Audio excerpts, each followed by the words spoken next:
ब्रह्मा वरुणेन्द्र रुद्रमरुतस्त्वन्वन्ति दिव्यैस्तवैः वेदैः साङ्गपदक्रमोपनिषदैर्गायन्ति जं सामगाः ध्यानावस्थिततद्गतेन मनसा पश्यन्ति यं योगिनो यस्यान्तं न विदुस्तुडासुरगणाः देवाय तस्मै नमः।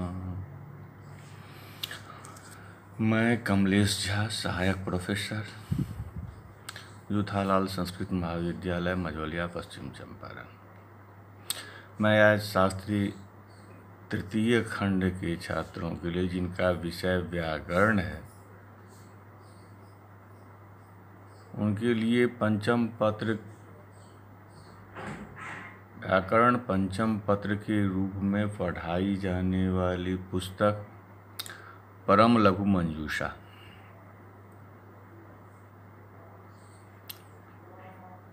जिसका स्फोट निरूपण का प्रसंग चल रहा है। इसमें वाणी के चार भेद, परा, पश्यन्ति, मध्यमा और वैखरी का प्रसंग चल रहा है। उसी में आगे उनका विवेचन करते हुए कहना है कि तीसरीषु वृत्तिषु समुपोहन्ति कारणानि भवन्ति स्फोटस्तु तैर्न भिद्यति तदर्थः। अत्रेदं बोध्यं केनचित् घटम् आनयति वैखरीनादः प्रयुक्तः स केनचित् श्रोत्रेन्द्रियेण गृहीतः स नाद इंद्रियद्वारा बुद्धिहृद्गत सन्नर्थबोधकं शब्दं स्वानिष्टकत्वादिना व्यञ्जयति, तस्माद् अर्थबोधः। स्फुटत्यर्थो अस्मादिति व्युत्पत्त्या स्फोटः उच्चारयितुस्तु जुगपदेव मध्यमा वैखरीभ्यां नाद उत्पद्यते। तत्र वैखरीनादो वह्ने फुत्कारादिवन् मध्यमा नादोत्साहकः मध्यमानादस्फोटं व्यञ्जयतीति शीघ्रमेव ततो अर्थबोधः परस्य विलम्बे नानुभवसिद्धत्वात्। अतएव श्रोत्रोपलब्धिर्बुद्धिनिर्ग्रास्यः प्रयोगेनाभिज्वलित आकाशदेशः शब्द इत्याकर ग्रंथसंगच्छते। कत्वादिना स्रोपलब्धित्वं स्फोटात्मक पदादिरूपेण तो बुद्धिनिर्ग्रास्यं स च प्रयोगेन वैखरीरूपेणाभिज्वलितः स्वरूपरूपितः कृत इति तदर्थः। अत्रापि शक्यत्वस्यैव शक्ततावच्छेदिकायाः वर्णपदवाक्यनिष्ठजातेर्वा वाचकत्वम् तदुक्तम्। अनेक व्यक्तिभिव्यङ्ग्या जातिस्फोट इति स्मृताः इति। तस्माद् अष्टविध स्फोटात्मक शब्दो वृत्त्याश्रयः। वस्तुतस्तु वाक्यस्फोटो वाक्यजातिस्फोटो एव वा वृत्त्याश्रयः। तत्एव लोके अर्थबोधम इत्याद्युक्तत्वादिति सर्वं सुस्थम। अब इसकी व्याख्या करते हुए कहना है, अत्रेदं बोध्यं केनचित् पुरुषेण घटम आनय इति घटकर्मेक्षया वक्त्रा वैखरी नादाख्यो ध्वन्यपरिपर्यायो मध्यमानादस्फुरणाय प्रयुक्तः उच्चारितः स नादः केनचित् पुरुषेण श्रोत्रेन्द्रियेण गृहीतः श्रावणप्रत्यक्षविषयीकृतः स वैखरीनादः इन्द्रियद्वारा श्रोत्रादीन् इन्द्रियद्वारा बुद्धिहृद्गतः बुद्धिश्च हृच्च बुद्धिहृदि ते गतः विषयीकृतः अर्थात् बुद्धि विषयीकृतः सन् हृदगत इत्यर्थः। बुद्धिर्नाम निश्चयात्मिका अंतःकरण वृत्ति। बुद्धिर्नाम निश्चयात्मिका अंतःकरण वृत्ति अनुसंधानात्मिका अंतःकरण वृत्तिर्हि चित्तं हृदि चोच्यते। तयोरैक्य व्यवहारस्तु विषय परिच्छेदकत्वा विशेषातः अतएव बुद्धेश्चित्ते अंतर्भाव इति वेदांतिनां डिंडिम घोषः। अर्थबोधकम् अर्थप्रत्यायकं शब्दं स्वनिष्ठं यत्कत्वादि तेन व्यञ्जयति प्रकाशयति तस्माद् अर्थबोधो जायते स्फुटति अभिव्यक्ति भवति अर्थो यस्मादिति व्युत्पत्त्या स्फुटो अर्थप्रकाशकत्वं प्रकाशस्य ज्ञानं तथा च अर्थनिष्ठ विषयता प्रयोजक शक्तिमत्वं स्फोटस्य लक्षणम् उच्चारणकर्तुर्वक्तुः युगपदेव समकालमेव मध्यमा वैखरीभ्यां वाग्भ्यां नाद उत्पद्यते।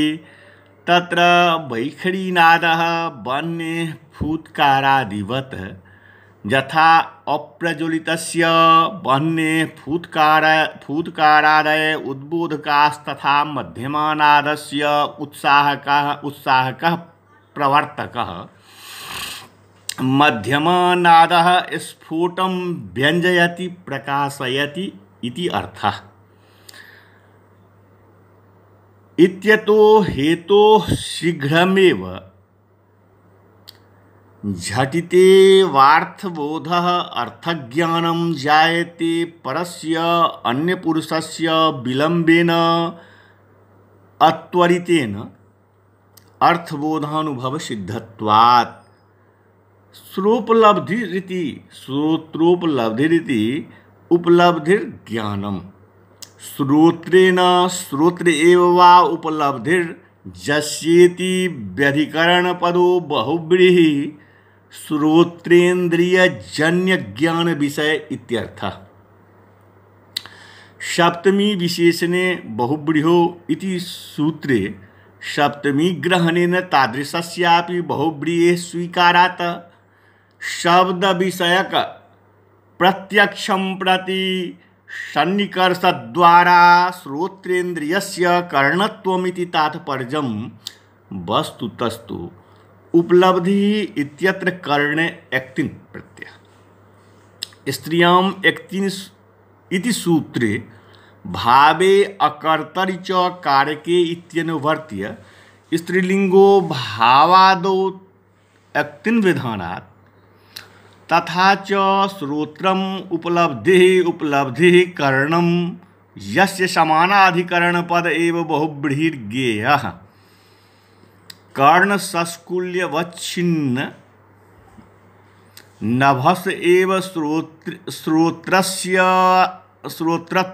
श्रोत्रत्व इंद्रियसंबंध विषयस्यैव प्रकाशमानत्वनियमात् तस्य च श्रोत्रस्य शून्यक्रियात्वाद् अन्यत्र गमनासंभवेन वीचितरंगन्यायेन कदम्बमुकुलन्यायेन वा दूरदेशस्थशब्दानां श्रोत्रसंबंध इति शब्दस्याकाशदेशत्वं बोध्य स्पष्टमेव।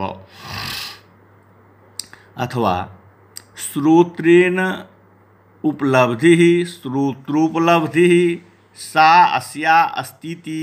श्रोत्रोपलब्धिः शब्दः गुणवचनेभ्यो मतुपो लुगिष्ठित मतुपो लुक यथा शुक्लो गुणस्येति शुक्लः पटः उपलब्धिः साक्षात्कारस्तथा च श्रवणेन्द्रियजन्य साक्षात्कार विषयः शब्द इत्यर्थः।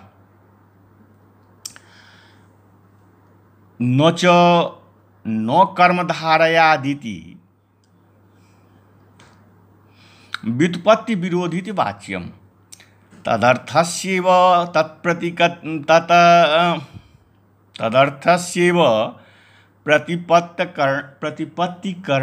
करणत्वात् बुद्धिर्निर्ग्रास्यः बुद्धयान्तः करणेन निर्ग्रास्या अवधार्यः प्रयोगेन उच्चारणेन अभिज्वलितः वर्णपदवाक्यात्मकतया प्रकाशितः आकाशदेशः आकाशे देशः स्थानं जस्य स शब्दत इत्यर्थः। शब्दस्याकाशगुणत्वात् गुणगुणिनोश्च समवायात् अतएव शब्दगुणकम् आकाशम् इति परेषाम् अपि निष्कर्षः इत्य आकरग्रन्थः भाष्यग्रन्थः संगच्छते कत्वादिति। तत्र कत्वखत्वादिना हि किल श्रोत्रोपलब्धित्वं श्रोत्रेन्द्रिय यथा ग्राह्यत्वं कत्वादित्येति। तत्र कत्वखत्वादिना हि किल श्रोत्रोपलब्धित्वं श्रोत्रेन्द्रिय यथा ग्राह्यत्वं स्फोटात्मक पदादिरूपेण तु बुद्धिनिर्ग्राह्यत्वम् अंतःकरणेन्द्रियग्राह्यत्वं स च प्रयोगेन उच्चारणेन वैखरीरूपेण नादेन अभिज्वलितः प्रकाशितः स्वरूपरूपितः कृत इति।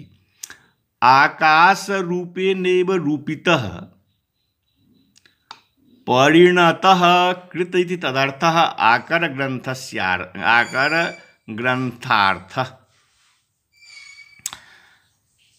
तत्रापि कृत इति तत्रापि अर्थगत जातेर यथा शक्यत्वं तथा शक्यतावच्छेदक वर्णादिगत जातेरेव वाचकत्वमिति तात्पर्यम्। अनेक व्यक्त्यभिव्यंग्या अनेकाभिः वर्ण व्यक्तिभिः अभिव्यंग्या जातिः स्फुट इति स्मृता कथितेति। तस्मात् एवं पूर्वविवेचनात् अष्टविध स्फोटात्मकः वर्णजातिस्फोटः वर्णव्यक्तिस्फोटः पदजातिस्फोटः पदव्यक्तिस्फोटः वाक्यजातिस्फोटः वाक्यव्यक्तिस्फोटः अखण्डपदस्फोटः अखण्डवाक्यस्फोटश्चेति इति अष्टविधः स्फोटात्मकः शब्दः वृत्त्याश्रय शक्त्याश्रयः इति सिद्धान्तः।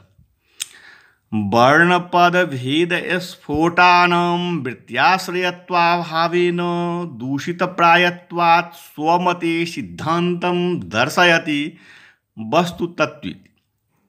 यथार्थस्तु वाक्यस्फोटः वाक्यजातिस्फोट एव वा वृत्त्याश्रयः तत एव वाक्यस्फोटादेव लोके अर्थबोध इत्याद्युक्तत्वात् इत्याद्यभियुक्तो उक्तत्वात् इति। एवं सर्वं वस्तु सुष्ठु सिद्धान्तितम्। शक्तिग्राहक शिरोमणिना वृद्धव्यवहारेण वाक्यस्फोट एव शक्तिग्रहात् स्फोटात्मक शब्दस्यैव वृत्त्याश्रयत्वम् इति निर्णयात् सर्वं वस्तु निरापद दोषकलङ्कलेश शून्यत्वम् इति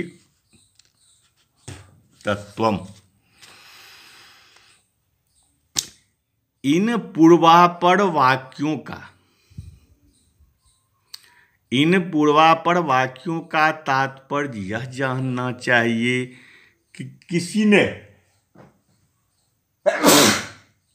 घड़ा लाओ यह बैखरी नाद का अर्थात परश्रव्य शब्द का प्रयोग किया। उस शब्दों को किसी ने कान से सुना। यह बैखरी नाद श्रवणेन्द्रिय द्वारा बुद्धि तथा हृदय में पहुंचकर अर्थबोध कराने वाला क ख ग आदि शब्द को व्यक्त कर देता है, जिससे अर्थ साफ साफ व्यक्त होने लगता है। क्योंकि स्पष्ट अर्थ व्यक्त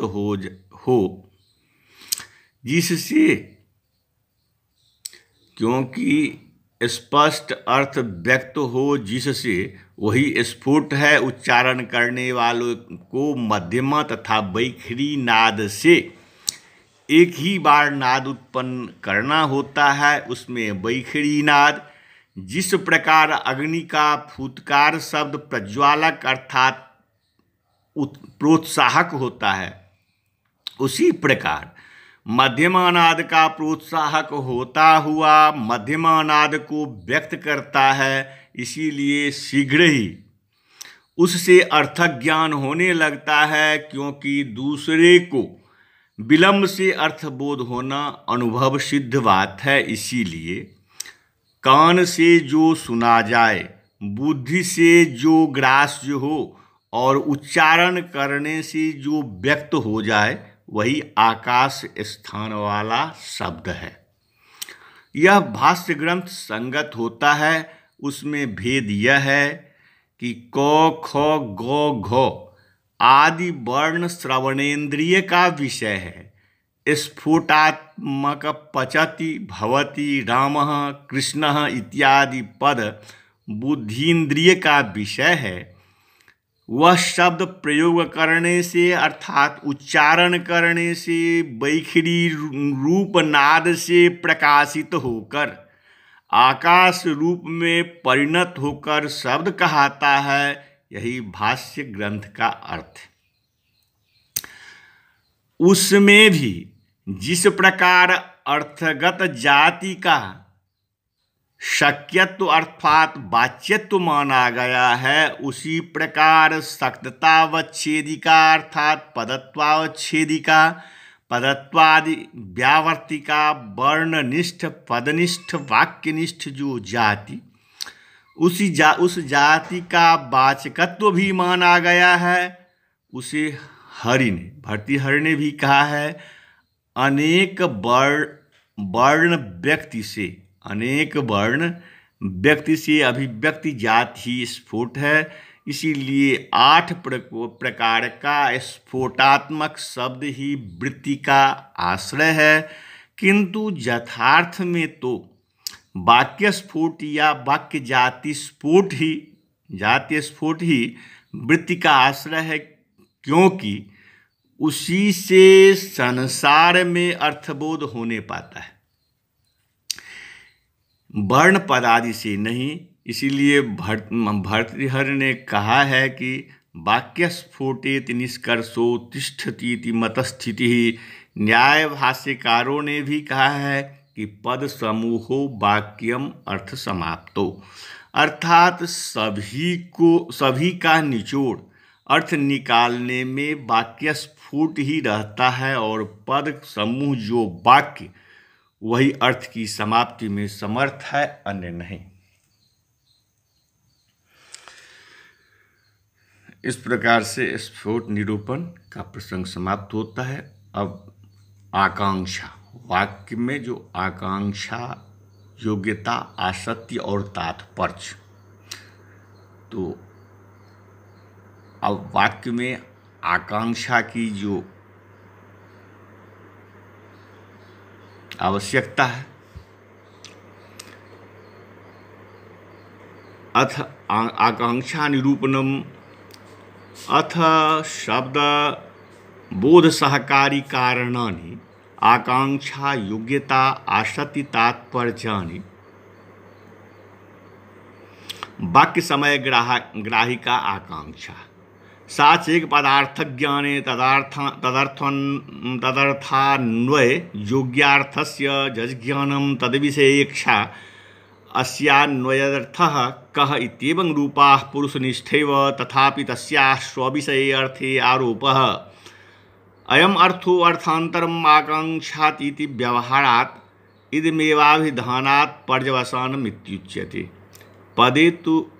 पदे तु नारोपः अर्थबोधोत्तरमेवाकांक्षोदयात् पदं साकांक्षम् इति तु साकांक्षार्थबोधकम् इत्यर्थः। तदुक्तं समर्थसूत्रे भाष्ये परस्परव्यपेक्षां सामर्थ्यम् एके का पुनः शब्दयोर्व्यपेक्षा न ब्रूमशब्दयोरिति किं कर्म अर्थयोरिति ईदृश जिज्ञासोत्थापकं शेक पदार्थो अपर पदार्थ व्यतिरेक प्रयुक्तस्यान्वये बोध जनकत्वस्य ज्ञानमिति तद्विषये तादृशान्वयबोधजनकत्वे अपि आकांक्षेति व्यवहारः। यद्वा उत्थापकता विषयतांतर संबंधेनोभय संबंधेन वार्थांतर जिज्ञासा आकांक्षा आद्यस्य पश्य मृगो धावत इत्यत्र दर्शनार्थस्य कारक धावना आकांक्षा उत्थापकत्वं धावनं तु तद्विषयैव। अत्यन्तं तु पतत्तण्डुलं देवदत्तः इत्यादौ क्रियाकारकयोर्द्वयोरपि परस्परं तदुत्थापकत्वात् तद्विषयत्वाच्च। अतएव घटः कर्मत्वम् आनयनं कृतिः इत्यतो घटम् आनयेत् इति वन् अन्वयबोधः आकांक्षा विरहात् घटम् आनयेत् विभक्त्यन्ताख्यातो तयोरेव साकांक्षात्वाच्च। अब इसकी व्याख्या करते हुए कहना है कि वैयाकरण मते अर्थबोधजनकत्व रूपायाः एव शक्तिर्ग्रहणे तत्र बोधपदेन शब्दबोधस्य ग्रहणात् शब्दजन्यबोधस्यैव शाब्दबोधत्वेन शाब्दबोधं प्रति शाब्दबोधे वा कानि सहकारी कारणानि इत्याशंकां समाधत्ते अर्थेति। तत्र सहकारी कारणत्वञ्च मुख्य कारणजन्य कार्यजनकत्वे सति मुख्य कारण भिन्नत्वं यथा घट कार्यं प्रति कपालस्य मुख्य कारणत्वम् इतरेखां तु सहकारिणां कारणत्वम्। यथा वा स्वर्गं प्रति जागादेर मुख्य कारणत्वम् अपूर्वस्य तु सहकारी कारणत्वम् एवं शाब्दबोधे पदज्ञानस्य मुख्य कारणत्वं पदार्थोपस्थिति इत्यादीनां तु सहकारी कारणत्वम् अवगन्तव्यं। तदुक्तं कारिकावल्यां पदज्ञानं तु करणं द्वारं तत्र पदार्थधिः शाब्दबोध फलं तत्र शक्तिः सहकारिणी इति। एक पदस्य पदार्थांतर समभिव्यवहार आकांक्षा पदस्य पदांतर प्रयुक्तान्वया ननु भावकत्वम् आकांक्षा इत्याकांक्षायाः केषाञ्चन लक्षणं द्वयं निराकर्तुम् उपक्रमते। वाक्य समेति आकांक्षा योग्यता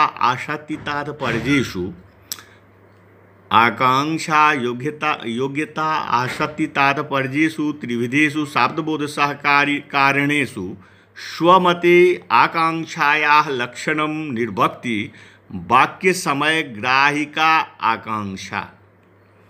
वाक्य समय ग्राहिका आकांक्षा इति तत्र समय शब्दस्य शक्तिपरकत्वेन वाक्यशक्तिग्राहिका आकांक्षेत्यर्थः। अतएव उक्तं न्यायभाष्यकारैः समयज्ञानार्थं चेदं पदलक्षणायाः वाचो अन्वाख्यानं व्याकरणं वाक्यलक्षणायाः वाचो अर्थलक्षणम् इति। सा चाकांक्षा एकपदार्थस्य ज्ञाने तदर्थान्वयो अर्थः तस्य यत् ज्ञानं तद्विषयिनी एतत्पदार्थान्वयी अर्थः कः। एवं विधा जा इच्छा सा यद्यपि पुरुषनिष्ठैव यथा घटादिपदार्थज्ञानानाम् अन्तरं तदर्थान्वयनादेर्जा जिज्ञासा पुरुषनिष्ठैव तथापि तस्याः आकांक्षायाः स्वविषये आकांक्षा विषये अर्थे आरोपः। विषयता संबंधेन आकांक्षा अर्थेपि विद्यमानाद् इच्छायाः संबंधस्य च आरोप इति तत्त्वं यतश्च अयम् अर्थः अर्थान्तरमाकांक्षातीति व्यवहारो गम्यते हृदृश्यते। इदमेव अभिधान पर्यवसानम इत्युच्यते। अर्थात अभिधानस्य वाचकत्वस्य अपर्यवसानम् अपूर्णत्वम् इति यावत्। ननु पदे तस्याः कथनारूप इत्याशङ्कां निराचष्टे पदेत्युति। पदे तु तस्य आकाङ्क्षाया नारोपः अर्थबोधोत्तरमेव। पदनिष्ठो यो अर्थस्तन्निरूपिता या वृत्तिः तद्ज्ञानं ज्ञानोत्तरं या अर्थोपस्थितिस्तदुत्तरमेवेत्यर्थः आकाङ्क्षायाः समुदायात्। ननु आकाङ्क्षायाः पदे आरोपाभावे पदं साकाङ्क्षम् इति कथं प्रयोगः इत्याशङ्कां समाधत्ते पदम् इति अयं भावः। पदं साकाङ्क्षम् इति प्रयोगस्तु साकाङ्क्षार्थबोधकपरम् इति न कश्चित् बोधः अत्रेदं तत्त्वं। ननु पदस्य वाचकत्वपक्षे तत्तत् अर्थबोधस्य तद्दत् अर्थनिरूपित तत्तत् पदनिष्ठवृत्तिज्ञानवशात् संभव असत्त्वेपि संसर्गे वृत्त्यभावेन शाब्दबोधे संसर्गभानं दुरुपादानम् इति चेत् न तत्पदजन्ये तत्तद् अर्थबोधं प्रति तत्पदनिष्ठ तदर्थनिरूपित वृत्तिज्ञानस्य हेतुत्वेन संसर्गस्यापि भासनान्वयबोधं प्रति आकाङ्क्षाज्ञानस्यापि कारणत्वस्य व्यक्तत्वात्। ननु अयं दोषस्तु वाक्यशक्तिवादिनामपि विद्यत एवेति चेत् न। तन्मते संसर्गविशिष्टे शक्तेः सत्त्वादिति तत्त्वम् अन्विताभिधानवादिनो मीमांसकारस्तु इतरार्थान्वितार्थे शब्दस्य शक्तिं मन्यमानाः इतरान्वितो घटपदवाक्यः इत्येवं सर्वत्र स्थले शक्तिग्रहं ब्रुवन्ति। ते च किल तत्रान्वयत्व सामान्यरूपेण अन्वयमात्रोपस्थितो योग्यतावशात् तात्पर्यवशाच्च अन्वयविशेषभानं मन्यन्त इति बोध्यम्। उक्तार्थे प्रमाणं दर्शयति तदुक्तं समर्थसूत्रे भाष्येति तद्भाष्ये हि परस्परविपेक्षां सामर्थ्यमेके इत्युक्त्वा पुनः शङ्कते शब्दादयोः काः पुनर्व्यपेक्षा। ततो भाष्यकारः पक्षमेनं स्थिरीकरोति न ब्रूमः शब्दयोः इति किन्तर्हि अर्थयोरिति अर्थात् देवदत्तो गाम् अपेक्षते। मदीया इयं गौड़ीति गौश्च देवदत्तम् अपेक्षते अहम् अस्येति ततश्च स्वं स्वम् अर्थं प्रति शब्दस्य विशेषणत्वेन गुणीभावात् अर्थयोरेवाकाङ्क्षा न तु शब्दयोरिति तात्पर्यम्। ईदृशजिज्ञासायाम् उत्थापकं ज्ञानं कस्येति दर्शयति ईदृशेति एक पदार्थे इति यथा घट पदार्थे अपर पदार्थ व्यतिरेक प्रयुक्तस्य अपर पदार्थ ज्ञानाभाव प्रयुज्येति भावः एवंच घट पदार्थे आनय पदार्थ भाव प्रयोज्य जनकत्वस्य ज्ञानम्। अतएव पदस्य पदान्तप्रयुक्तान्वयानुभावकत्वम् आकाङ्क्षेति तार्किकानां सिद्धान्तः। यथा घटम् इति सुबन्तम् आनयेति च तिङन्तम् अपेक्ष्यैव घटकर्मक आनयन इति तयोरन्योन्यतरद् विनार्थबोधो नुत्पादकत्वादिति तात्पर्यं। तद्विषये बोधजनकत्वज्ञानविषये वेदान्तिनस्तु पदार्थानां परस्पर जिज्ञासा विषयकत्वम् आकाङ्क्षा। क्रियाश्रुतो कारकश्रुतो क्रियायाश्च जिज्ञासा विषयत्वं जिज्ञासां विनापि क्वचित् शाब्दबोधदर्शनात् तत्संग्रहाय योग्यत्वपदोपादानम् इति प्राहुः। नन्वेवं घटम् आनये वाक्यजन्य शाब्दबोधवत् घटः कर्मत्वम् आनयन् कृतिरिति इत्यादौ अपि कर्मत्वपदोपस्थाप्य कर्मत्वज्ञाने तदर्थान्वये योग्यानयनार्थस्य यज्ज्ञानं तद्विषयिणीक्षया तद्रूपाकाङ्क्षायाः सत्त्वात् शाब्दबोधापत्तिरिति तद् अर्थमन्यलक्षणं वक्तुं प्रारभते। यद्वेति उत्थापकता संबंधेन विषयता संबंधेन वा उभय संबंधेन वार्थान्तरस्य या जिज्ञासा सैव आकांक्षा अभिप्रेता। आद्यस्य उत्थापकता संबंधस्योदाहरणं पश्य मृगो धावति। अत्र दर्शनार्थस्य कारकधावनाकांक्षायाः उत्थापकम् अन्त्यसंबंधस्योदाहरणं पचति तण्डुलं देवदत्त इति। अत्र क्रियाकारकयोर्द्वयोरपि परस्परं तदुत्थापकत्वात् तद्विषयत्वाच्योभय संबंधस्यैव उदाहरणं बोध्यम्। अतएव कथिताः आकांक्षायाः शाब्दबोधं प्रति कारणत्वादेव घटम् आनयेत्यत्र घटनिष्ठकर्मता निरूपकानेन बोधो घटमित्येतत् सुबन्तम् आनयेति तिङन्तं पदयोरेव साकांक्षत्वं बोध्यम्।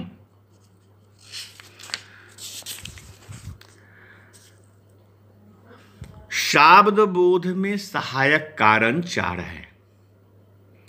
शब्द का ज्ञान कराने में सहायक कारण चार है: आकांक्षा, योग्यता, आसक्ति और तात्पर्य।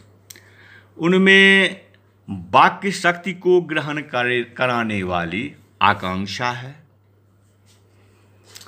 और वह एक पदार्थ के ज्ञान में उस पदार्थ के अन्वय योग्य अर्थ का ज्ञान विषयक इच्छा। इस पद के अन्वय योग्य अर्थ कौन है, इस प्रकार की यद्यपि पुरुष में ही रहती है तो भी उस आकांक्षा का आकांक्षा विषयक अर्थ में आरोप माना जाता है, क्योंकि यह अर्थ अन्य अर्थ की आकांक्षा रखता है। यह व्यवहार देखा जाता है। इसी को अभिधानापर्यवसान भी कहा जाता है। आकांक्षा का पद में आरोप नहीं हो सकता, क्योंकि अर्थबोध हो जाने के बाद ही आकांक्षा का उत्थान होता है। सब पद साकांक्ष है और व्यवहार नहीं होना चाहिए, जबकि अर्थ में आरोप होता है।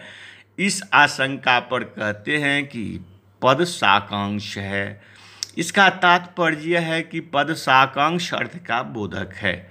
इसीलिए समर्थ सूत्र के भाष्य में भाष्यकार ने यह कहा है कि परस्पर व्यपेक्षा को कोई सामर्थ्य कहते हैं। वह दो शब्दों की कौन सी व्यपेक्षा है? फिर भाष्यकार कहते हैं कि मैं केवल दो शब्दों ही की व्यपेक्षा नहीं कह रहा हूँ, किंतु शब्दद्वयनिष्ठ अर्थों की। इस प्रकार की जिज्ञासा का उत्थापक ज्ञान एक पदार्थ में अन्य पदार्थ के अभाव प्रयुक्त अन्वय बोध का जो जनक नहीं है उसका होता है। इसीलिए तद विषय में अर्थात बोध का जनक जो पदार्थ नहीं है उसके ज्ञान के विषय में उस प्रकार के अन्वय बोधनक रहने पर भी आकांक्षा होती है, ऐसा व्यवहार होता है।